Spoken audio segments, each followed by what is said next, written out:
میرے بھائیو، اللہ کو راضی کر لو، اللہ کو راضی کر لو۔ مسلمان ہونا بہت بڑی دولت ہے۔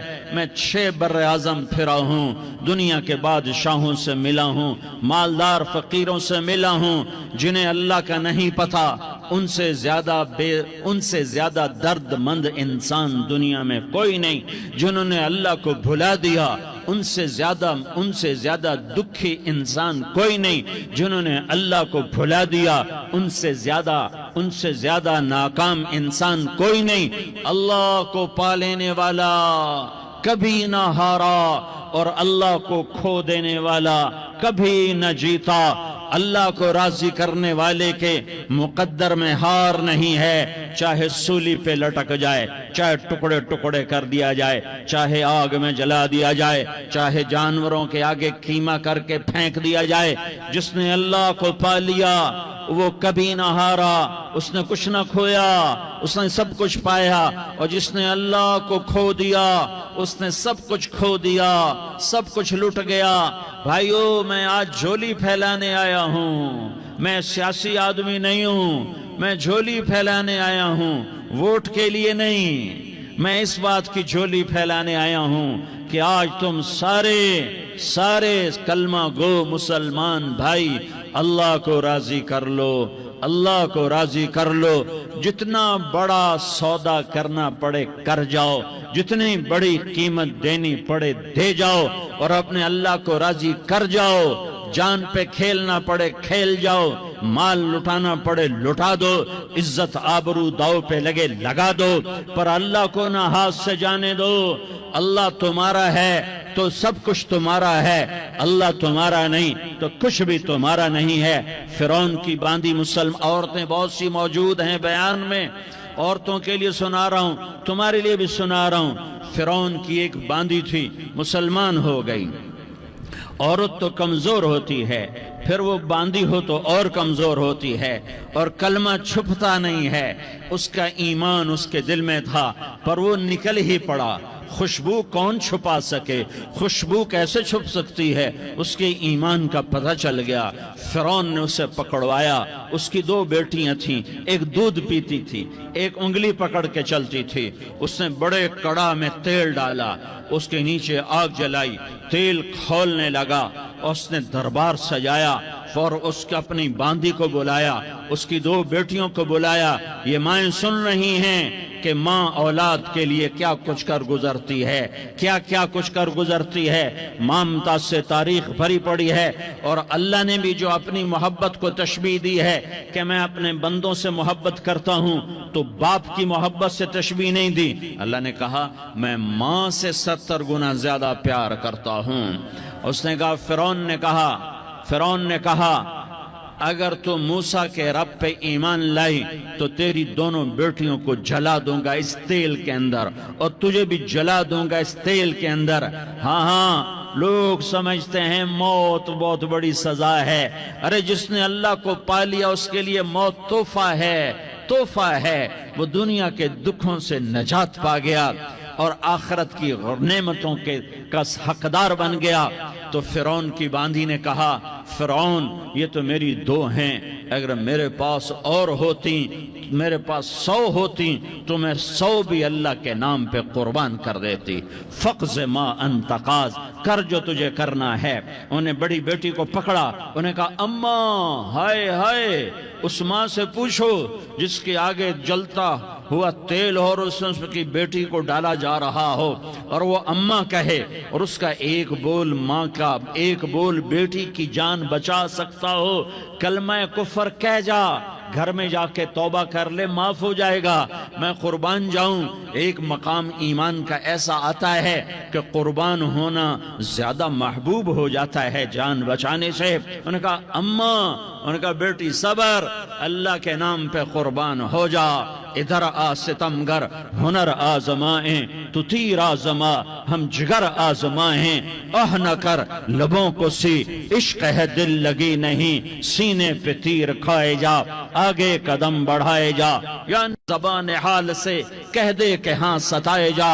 ہاں عشق کی آگ ایسے ہی بھڑکتی ہے، شمع ایسے ہی فروزاں ہوتی ہیں، یہ کمکمے تو بجھ جاتے ہیں، لیکن یہ ایمان والے جو شمع جلا گئے یہ آج تک روشن ہیں، جن کی روشنی میں چلنے والوں کو راستہ مل رہا ہے۔ انہیں بڑی بچی کو پکڑا، ٹانگوں سے پکڑ کے یوں ڈالا، وہ ہائے کرتی گئی اور وہ چٹک گئی اور وہ جل گئی اور وہ بھن گئی مچھلی کی طرح، تلی گئی مچھلی کی طرح۔ ماں ہے، اس کا کلیجہ پھٹ گیا، لیکن آنکھوں سے آنسو کا ایک قطرہ نہیں نکلا۔ صبر دیکھنا ہو تو اسے دیکھو، صبر پڑھنے سے نہیں آتا، اسے دیکھو، اسے دیکھو۔ ایک قطرہ نہیں نکلا تو اس نے کلیجہ پھٹ گیا، تو اللہ نے ماں کی آنکھوں سے پردہ ہٹایا اور اس نے دیکھا اپنی بیٹی کی روح کو نکلتے ہوئے۔ بیٹی کہہ رہی اماں صبر کرو، ابھی جنت میں اکٹھے ہو جائیں گے۔ پھر انہیں چھوٹی بچی کو پکڑا، دودھ پیتی، جسے پتہ بھی نہیں میرے ساتھ کیا ہونے والا ہے، اس کی تو آہ بھی نہ نکل سکی، اور اسے انہوں نے تیل میں ڈال دیا اور وہ جل کے کوئلہ ہو گئی۔ ماں کی آنکھوں سے پردہ ہٹایا، اللہ نے ماں نے بچی کی روح کو نکلتے دیکھا کہ اماں صبر صبر، ابھی اکٹھے ہو جائیں گے۔ پھر جب اس کو پکڑنے لگے تو اس نے کہا فرعون میری ایک خواہش پوری کرو گے؟ کہ کیا؟ کہ جب مجھے بھی جلا دو تو مجھے اور میری بیٹی کی ہڈیاں باہر نہ پھینکنا، ہمیں کٹھے کہیں دفن کر دینا، کٹھے کہیں دبا دینا۔ فرعون نے کہا ہاں تمہاری یہ خواہش پوری کر دی جائے گی۔ ہاں دنیا میں اللہ فرعونوں کو مہلت دیتا چلا آیا، لیکن فرعونوں کو مار کے دکھایا، نمرودوں کو مہلت دیتا چلا آیا، پھر نمرودوں کو مار کے دکھایا، قارونوں کو مہلت دی، پھر قارونوں کو مار کے دکھایا، پھر جنت اور جہنم کا نظام بنایا۔ پھر ایک دن مجھے بھی کھڑا کرے گا اور تمہیں بھی کھڑا کرے گا، پھر ایک طبقہ جنت کا حقدار بنے گا، ایک طبقہ آگ کا حقدار بنے گا۔ پھینک دیا، جل گئی، ہڈیاں نکل آئیں، انہیں ہڈیوں کو اٹھا کر زمین میں دبا دیا۔ 2000 سال گزر گئے، میرا نبی دنیا میں موسیٰ علیہ السلام کے 2000 سال بعد آتے ہیں اور آپ معراج پہ چلتے ہیں۔ جب آپ بیت المقدس سے معراج کو اٹھے تو آپ کو زمین سے جنت کی خوشبو آئی، تو آپ نے ارشاد فرمایا جبریل میں جنت کی خوشبو سونگھ رہا ہوں، یہ کہاں سے آ رہی ہے؟ تو آپ نے جبریل نے عرض کی یا رسول اللہ فرعون کی باندی اپنی بیٹیوں کے ساتھ، اپنی ہڈیوں کے ساتھ جس جگہ پر دفن ہے، جس دن اسے دفن کیا گیا تھا، اس دن سے آج تک یہ خوشبو آ رہی ہے، اور یہ قیامت تک خوشبودار رہے گا۔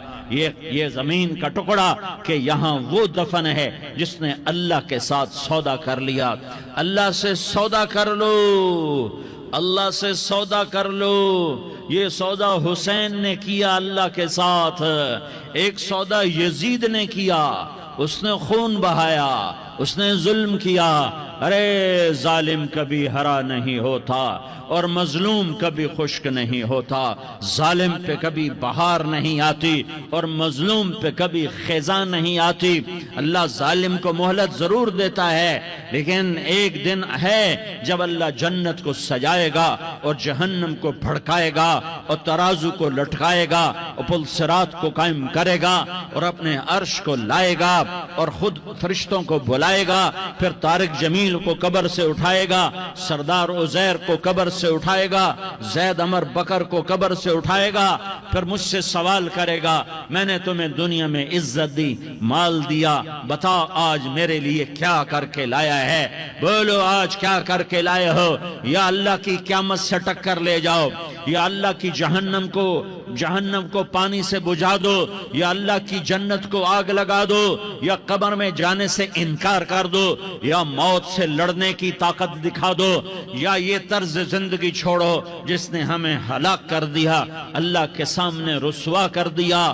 موت ہے، جنت ہے، جہنم ہے، آخرت ہے، اللہ ہے، رسالت ہے، محمد مصطفیٰ کی ہستی ہے جو تمہارے لیے پس گیا، لٹ گیا، دان توڑوائے، خون خون ہوا، جاؤ جاؤ چلو میرے ساتھ، میں تمہیں طائف کے پہاڑوں میں لے جاؤں اور میں تمہیں وہاں کھڑ کے سوال کروں، کاش طائف کے پہاڑوں کی زبان ہوتی تو وہ سب سے پہلے ہمیں تمہیں لان تان کرتا، ارے تمہیں شرم نہ آئی کہ تمہارا نبی تمہارے لیے خون و خون ہو گیا۔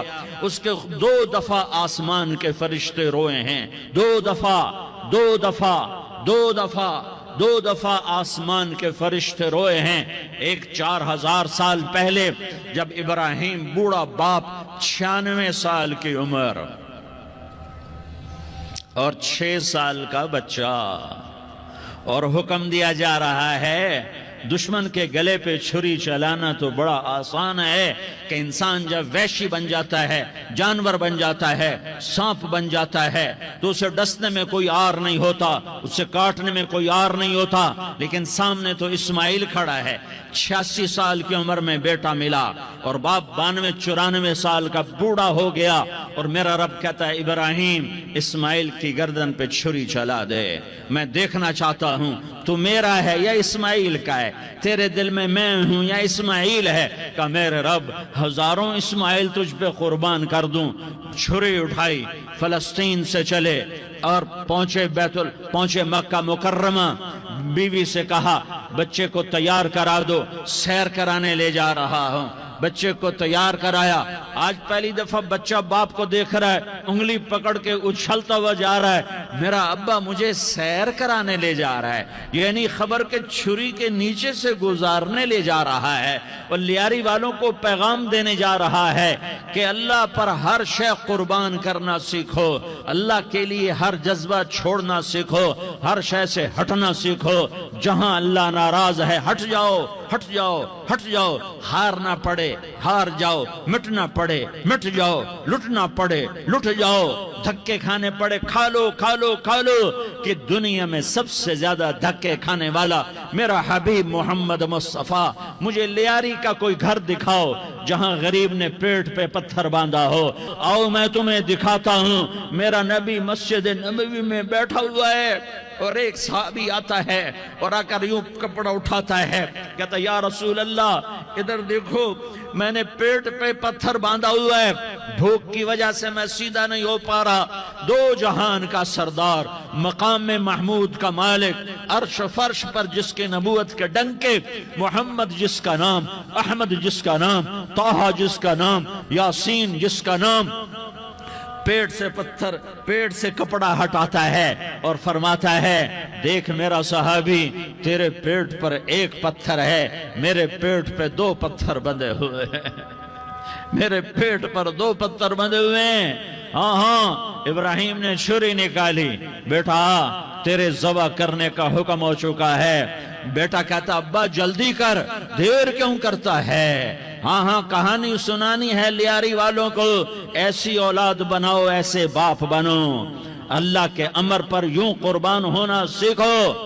اور اب معصوم بچے کو حیران ہو کر ابراہیم دیکھتا ہے، بیٹا تجھے پتہ ہے میں کیا کہہ رہا ہوں؟ کہاں پتہ ہے، آپ کہہ رہے ہیں میں ذبح کروں گا تو میں مر جاؤں گا، میں مر جاؤں گا تو مجھے آپ کی جگہ اللہ ملے گا، اللہ آپ سے بہتر ہے، مجھے دنیا کی جگہ جنت ملے گی، جنت دنیا سے بہتر ہے۔ پھر معصوم بچے کو ماں یاد آ جاتی ہے، پھر کہتا ہاں مجھے اپنی ماں کا غم ضرور ہے، اسے بڑا صدمہ ہوگا میرے مرنے کا، تو اپنا گریبان کھولا اور کرتا اتارا، کہا ابا میں جب مر جاؤں تو یہ کرتا سنبھال لو، یہ میری ماں کو دے دینا، یہ میری نشانی اس کے پاس رہے گی، جب کبھی میں یاد آؤں گا میرا کرتا دیکھ لیا کرے گی، اور تو اپنے کرتے میں مجھے کفن دے کر ادھر ہی دبا دینا، مجھے ادھر مکے نہ لے جانا کہ میری میت کو دیکھ کر میری ماں کو بڑا دکھ ہوگا، مجھے ادھر دبا دینا۔ ابا میرے ہاتھ باندھ دے، میرے پاؤں باندھ دے، اور لیاری والوں کو پیغام دے دو کہ اللہ پہ یوں قربان ہوا جاتا ہے۔ تم پیسے پہ لڑے، تم منصب پر لڑے، تم عہدوں پر لڑے، تم ایک دوسرے کے خون کے پیاسے ہوئے، کیا موت مر گئی ہے تمہارے لیے؟ کیا آخرت کو آگ لگ گئی ہے؟ کیا جنت کو آگ لگ گئی ہے؟ کیا جہنم کو بجھا دیا گیا ہے؟ کیا طارق جمیل کے لیے قبر کا ٹکڑا مقرر نہیں ہے؟ کیا اس کی جان کے نکلنے کا وقت مقرر نہیں ہے؟ کیا منکر نکیر میرے پاس آنے والے نہیں ہیں، تمہارے پاس آنے والے نہیں ہیں؟ 96 سال کا بوڑھا باپ بیٹے کے ہاتھ باندھ رہا ہے کسائی کی طرح، جسے بکرے کے ہاتھ پاؤں باندھتا ہے، پاؤں باندھ رہا ہے۔ پھر بیٹے نے کہا ابا مجھے الٹا لٹانا، سیدھا نہ لٹانا، کہیں تیری نظر پڑے اور تیرا ہاتھ کانپ جائے اور حکم ٹوٹ جائے، مجھے الٹا لٹا دے۔ وَطَلَّهُ لِلْجَبِينَ، الٹا لٹایا اور اپنا گوڈا ان کی کمر پہ رکھا اور ایسے ان کے سر کے بال پکڑ کر یوں سر اٹھایا، چھری کو نیچے سے گزارنے کے لیے، ایک ہاتھ میں سر کے بال، ایک ہاتھ میں چھری، گوڈا اس کی کمر پر، اور یوں آسمان کو دیکھا۔ ہائے ہائے، کائنات ہل گئی، ابراہیم کی نظر آسمانوں پر گئی کیا؟ فرشتوں میں ہلچل مچ گئی۔ فرشتوں کو کیا خبر کہ آگے کیا ہونے والا ہے؟ کہنے لگے یا اللہ، کیا تو مجھ سے ناراض ہو گیا ہے کہ اسماعیل کی محبت نے میرے دل میں جگہ پکڑ لی ہے؟ یہ لے تیرے نام پہ قربان کرتا ہوں، ناراض نہ ہونا، تجھ پر ہر شے فدا ہے، ہر شے قربان ہے۔ یہی لا الہ الا اللہ کا مطلب ہے۔ چھری چلائی، جب یہ کہا یا اللہ میں تیرے نام پہ اسماعیل کو قربان کرتا ہوں، 7 آسمان کے فرشتے زارو زار روئے کہ فرشتوں کو نہیں پتا آگے کیا ہونے والا ہے۔ دوسری دفعہ 4000 سال بعد یہ طائف کی وادی ہے اور یہ محمد بن عبداللہ ہے اور یہ بھاگ رہے ہیں اور پیچھے پتھر پڑ رہے ہیں اور وہ بھاگ کے پیچھے پتھر پڑ رہے ہیں، پھر آپ گرتے ہیں، پھر اٹھ کے بھاگتے ہیں، پھر پتھر پڑتے ہیں، پھر آپ گرتے ہیں، پھر اٹھ کے بھاگتے ہیں، پھر پتھر پڑتے ہیں، پھر آپ بے ہوش ہوتے ہیں، زید بن حارثہ اٹھاتے ہیں، باغ میں پناہ لیتے ہیں، پھر آپ کو ہوش آتا ہے، پھر آپ اللہ کی بارگاہ میں دعا کرتے ہیں۔ اس دعا کو سن کر 7 آسمان کے فرشتے زارو زار روئے کہ یا اللہ آج میرا تجھ سے گلہ کرنے کو جی چاہ رہا ہے۔ اشکو الیک ضعف قوتی وقلت حیلتی وہوانی علی الناس، میرے رب آج میں تجھ سے گلہ کرتا ہوں، تو نے مجھے کن لوگوں کے حوالے کر دیا جنہوں نے مار مار پتھر مجھے لہو لہان کر دیا۔ اللہ کی غیرت، اللہ کا غضب حرکت میں آیا اور فرشتہ اترا۔ ہاں یا تو میں کیا کہوں، دیکھو اپنے نبی کا معاف کرنا، دیکھو اپنے نبی کا معاف کرنا، دیکھو یہاں تو بیٹا ماں کو معاف کرنے کے لیے تیار نہیں، بھائی کو معاف کرنے کے لیے تیار نہیں۔ فرشتہ پہاڑوں کا آ گیا، یا رسول اللہ اگر آپ اجازت دیں تو ہم دونوں پہاڑوں کے اندر ان کو چکی کے پاٹ کی طرح مسل کے پیس کے کیما بنا دیں اور ان کو ختم کر دیں۔ تو میرے نبی نے فرمایا نہیں، مجھے امید ہے اگر انہوں نے کلمہ نہیں پڑھا تو ان کی نسلوں میں کوئی کلمہ پڑھنے والا آئے گا۔ میں نے معاف کیا ہے، اللہ کو پا لیا، سب کچھ پا لیا، اللہ کو کھو دیا، سب کچھ کھو دیا۔ یہ لا الہ الا اللہ کا پیغام ہے، یہ لا الہ الا اللہ کا پیغام ہے، یہ لا الہ الا اللہ کا پیغام ہے کہ مرنے سے پہلے اللہ کو راضی کر جاؤ۔ ہاں حسین نے اللہ کو راضی کیا، یزید نے حکومت کو راضی کیا، اس نے حکومت پالی، وہ حکمران بنا، اس کے خاندان نے حکومت کی اور حکومت اس کی باندھی بنی، اور حسین نے جان دے کر نیزے پہ سر چڑھا دیا۔ کائنات کا افضل ترین خون ایسے پانی کی طرح سستا ہو کے زمین پر بہا۔ ظالم مظلوم کی کہانی کوئی نئی نہیں ہے، پرانی ہے، لیکن میں فقیر کی بات یاد رکھنا، مظلوم کبھی ناکام نہیں ہوتا اور ظالم کبھی کامیاب نہیں ہوتا۔ مظلوم بن جاؤ حسین کے ساتھی بن جاؤ گے، ظالم بنو گے تو یزید کے ساتھی بنو گے۔ محرم میں کیا سارا سال یزید پہ لعنت پڑتی ہے، لیکن ظلم کرنے والا یاد رکھ لے کہ یزید کے ساتھ کھڑا کیا جائے گا۔ یزید کے ساتھ کھڑا ہونا کون پسند کرے گا؟ مظلوم بن جاؤ۔ آل رسول ذبح ہو رہے ہیں، حسین ذبح ہو رہا۔ کون حسین؟ میرے نبی کا لاڈلا حسین، کون حسین؟ میرے نبی کا نواسا حسین۔ کون حسین؟ جس کے ہونٹوں پہ بوسے دیے، جس کے ماتھے کو چوما، جس کی آنکھوں کو چوما، جس کے سینے کو چوما، جس کے ہاتھوں کو چوما، جس کو سینے پہ لٹایا۔ ارے میں تمہیں کیا بتاؤں، گھر میں داخل ہوئے اور اپنے ہاتھ زمین پہ ٹکا دیے اور پاؤں بھی زمین پہ، گوڑے بھی زمین پہ ٹکا دیے، اور ایسے اپنی کمر کو بیلنس کر کے دونوں بچوں کو اپنی کمر پہ بٹھایا اور کمرے میں چکر لگا رہے ہیں، اور پھر اوپر منہ کر کے کہہ رہے ہیں تمہاری سواری کیسی ہے بھائی؟ بچوں بولو تمہارا اونٹ کیسا ہے؟ ایسے سواروں میں ایک کو زہر دیا، ایک کو نیزے پہ لٹکا دیا، پر اللہ انہوں نے پا لیا، اللہ کو پا لیا، اللہ کو پا لیا، اللہ کو پا لیا، اللہ کو پا لیا تو سب کچھ پا لیا۔